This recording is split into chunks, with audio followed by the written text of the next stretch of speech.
So what did you check out, man? The first movie I watched, Hellraiser.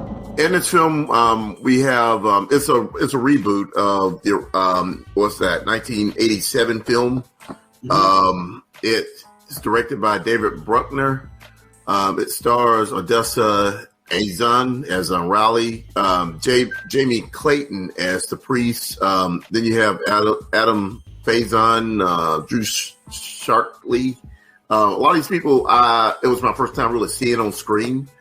But in this film, the character of Raleigh comes in contact with the lament configuration. And if anybody knows anything about, that's the puzzle box. The puzzle box, okay. Yeah, and pretty much when they've changed this puzzle box a good bit. It kind of does different shapes and stuff, or has different configurations. And I hadn't really, Hellraiser isn't like one of my, overall favorite series, horror series. So it's rough though. It's a rough one. I think this is more on the hardcore end of like horror fandom. Like a lot of, if you like a lot of gore and just a really hardcore, unrelenting, like it's not a feel-good series at all.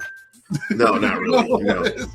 Yeah, but this is one I really don't keep up with, like some of the other series. The last two were horrible films, though, before they came out with this reboot. And I actually like this reboot. But Jamie Clayton is playing the priest, and that's who people mostly call Pinhead. Overall, I like this film.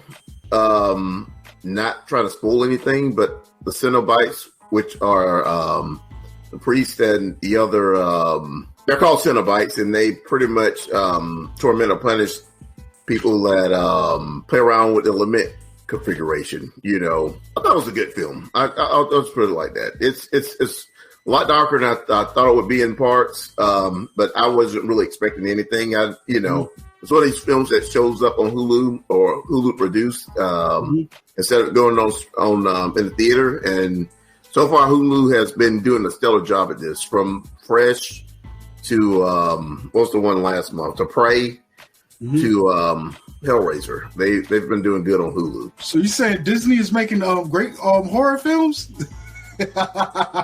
Well, they were doing that back when they owned, they were doing that back when Dimension Film was kicking with screaming stuff. So they own Miramax. They took heat for it, but like this day and age, Disney doesn't really give too much of a fuck about anybody complaining about them having ownership of Yeah, what I really like about this, what I like about this lately is shutting up all the people who thought that the stuff coming out would be watered down for some reason, or wouldn't be able to go full on R and get them there, whatever. Some people, for whatever reason, a lot of people think blood makes the movie, but I think it's cool, man, that they're letting the creators do what they want to do and still finding a way to put it out without they're not or censoring what the directors are filming. Yeah, they're not fucking around. And like I said, it's not like our Disney back in the day when they were, when Christian groups was kind of getting on them for releasing things like Pulp Fiction and Scream and things like that. Right now, I don't really think Disney gives a fuck. We have Deadpool on Disney Plus right now. Sitting right there. Yeah, sitting right there. All it took was an update when you logged in one day. It's like, hey, are you going to allow? Set your parental settings. Yeah. These Marvel properties are happening. Yeah.